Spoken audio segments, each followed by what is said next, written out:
Alright guys, so in anticipation of our test, upcoming test, I wanted to kind of put one more video together covering a couple things that we haven't done. Before we jump into a specific scenario, let's just talk big overview and make sure we understand what we're looking at on here. Okay, so here's the diagram sheet that you guys have, so hopefully you have that out in front of you as you're watching this. So we've got our cerebrum here, guys. We're going to treat this as the cerebral cortex. That's a really important part inside here. We probably have drawn in basal ganglia someplace in here, guys. Gray matter that's deep inside for the motor commands going out. We've got our cerebellum on the back, which really isn't going to play a part in this pathway. It's going to be helpful, but it's not going to really be in the pathway. Then you've got your brainstem, so all of this is your brainstem, okay? With all the pieces, you got the diencephalon up top with the thalamus and hypothalamus, then the midbrain, pons, medulla going downward, right? So going 1, 2, 3, 4, making our way down. And then we get into the spinal cord. So this whole section right here is spinal cord, okay? Going right down the tracks, okay? Coming off of those pieces, we've got our cranial nerves over here. So these are our cranial nerves from here to here, okay? And they're notice that all of them attached to the brainstem except for cranial nerve number 1. So smell, which is one of the examples we're going to do, is the only sensory piece of information that doesn't come into the brainstem before going up to the cerebrum. Okay, that one kind of gets to skip the brainstem. And then down here, these are all your spinal nerves. Okay, so for my standard class, remember all you have to know is these words: cervical plexus going to the neck, brachial plexus to the arms, thoracic nerves going to the whole chest.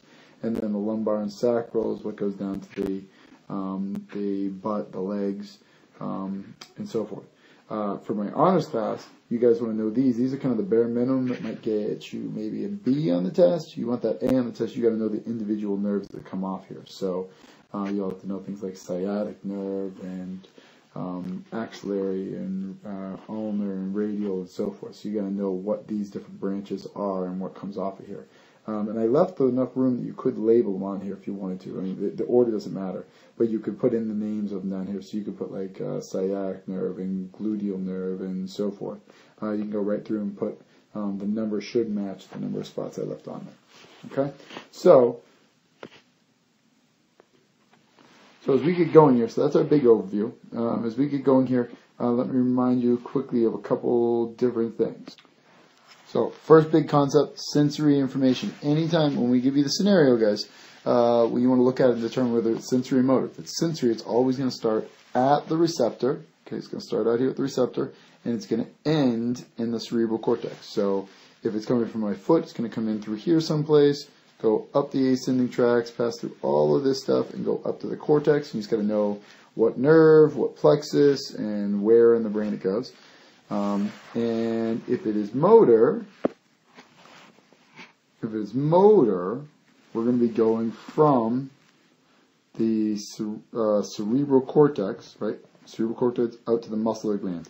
And I'll tell you right now, guys, I'm not going to ask you a muscular gland on the test. I'm only going to be referring to going out to a muscle. So let me get rid of all this stuff over here, and we'd have the exact opposite scenario. If you were going to move something, you got to know what part of the cerebrum it's going to start with, whether it be the frontal eye field, going to move the eyes, or the primary motor, or the motor writing, whatever it is. It's going to be someplace in this cortex, and it's going to make its way down, and it's going to go out either one of the cranial nerves, like to the face, if you're moving the face, or it'll come down and go descending tracts. This would go out to move the neck, or go down here to move the arms, or for breathing, or down into the legs.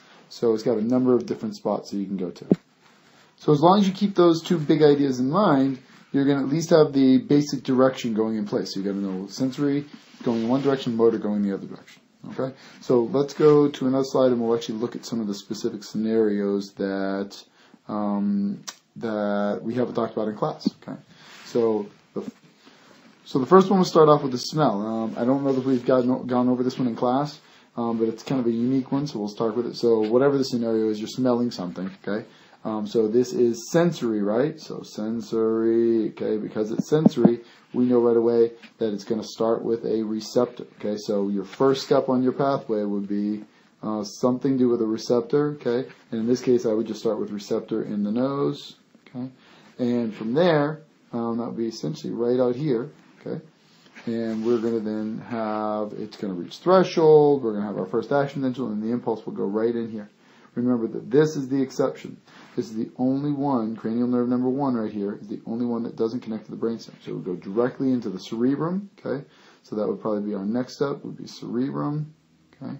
And after cerebrum, we'd be going directly to the olfactory cortex, right in that temporal lobe, okay? And that's essentially smell. It's the shortest possible one. At that point, it gets analyzed.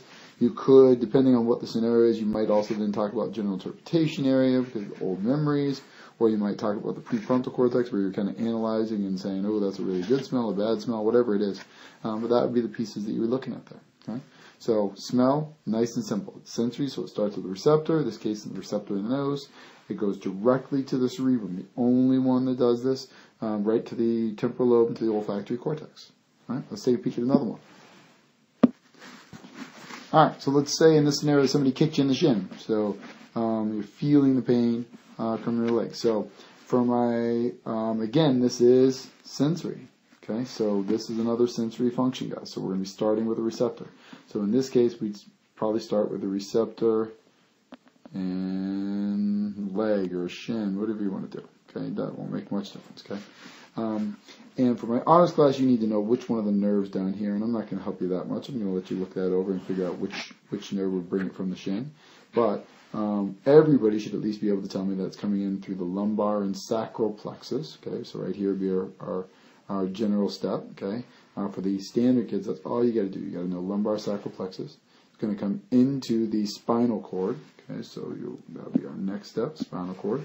It's going to be going up, right? Sensory information is going to go up here, up the ascending tracts, okay? So the ascending tracts, and then it's going to hit all these parts of the brainstem. So at some point in the test, remember, you got to list all this out. You got to put medulla, you got to use pons, midbrain, the diencephalon. All right, and here's the most important part. When you get to the top here, remember the thalamus, this guy right here, its job is to sort and send all the information to the appropriate spots, okay? So from that thalamus, we would then get sent to that, to the parietal lobe, right? Remember the parietal lobe, sitting right up top here. We'll go right up here to the top. And in that parietal lobe, you've got the primary sensory area, okay? And the primary sensory association area. And those two areas would do all the interpretation. So, and that's when you would actually feel it, guys. You won't actually feel it till it hits here. All this other stuff is just action potentials making their way up. It's not till you get right here in that primary sensory area that you'll actually start to feel the pain for the first time. All right?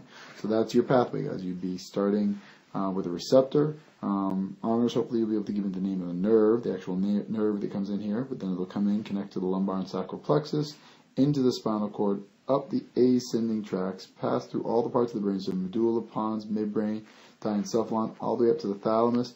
Remember, this thalamus is the spot that sorts and sends it and says, your pain information, you go right up there. Voila. Great. Alright, she's got kicked to the shin, so maybe you make a funny face now. Maybe you frown, okay? So frowning, that is moving something. So right away, hopefully everybody will jump and say, well, that is motor, okay? So motor is going to start in our cortex. It's going to start someplace up in here, okay, in the cortex, and then it's got to make its way down to where we're going, alright? So for moving the face, you've got a couple different parts of the brain to do it. Definitely the primary motor and probably the premotor, okay? Primary motor and premotor are up here in the brain, okay? In that frontal lobe. And then you can probably also use the Broca's area. Broca's area moves the mouth for speech, but it's whenever you move the face, it's sometimes involved. Okay, so those would be your three motor areas. So you got your motor stuff to start with. Motor. Sorry, pen's having a hard time writing tonight. So you got this motor area in the beginning. Okay, so now.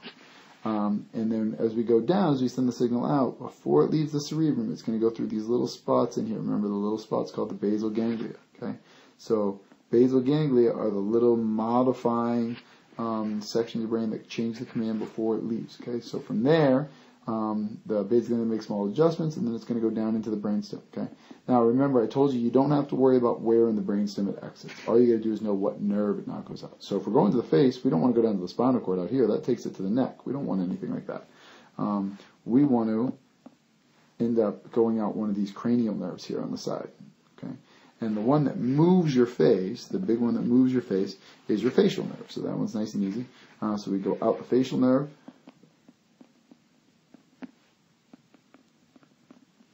Okay, to the, actually let me go back here for a moment. So before we talk facial nerve, you would want to add in brainstem. Okay, so it goes to the cerebral cortex, the motor areas, into the basal ganglia, then down to the brainstem, and then out your facial nerve. And it would end at the muscles. Okay? So as we've said a couple times now, motor stuff is always going to start with the cerebral cortex. Okay, so you'd have all those areas, those motor areas here, the primary motor, the premotor, maybe the Broca's area. All of those areas are here are motor area. Then they send the signals down into the basal ganglia, down to the brainstem, out a nerve, and that nerve would take it to the muscles that actually move your face. All right, so that's a motor command. All right, and let's see if we can squeeze one more of them in here. All right, so let's say you got kicked in the shin, and now you're scratching your face. You're wondering why you get kicked in the shin. Okay, so again, scratching your face would be a motor. So it's going to start up here in the cortex. And really, it's going to be kind of the same stuff, guys. It's going to be motor areas. You're definitely going to use that primary motor. You might use the premotor. And you might use the motor writing center now. You've got 3 different spots that kind of move the hand and so forth. Okay? So all of that stuff is going to get sent down here. Again, passes through the basal ganglia. So down to the basal ganglia, and then the basal ganglia is going to pass it down, in this case, because we're going to go to the arm. This is our ultimate destination, right? Out here to our arm so we can scratch face. We got to pass all the way through the brainstem. So at some point in the test, you need to list all those parts. This would be a good time. You could say the diencephalon, then the midbrain, then the pons, then medulla, and then finally down into the spinal cord. So I'm just going to abbreviate here. I'm going to put brainstem, and then spinal cord, okay? And then out the brachial plexus.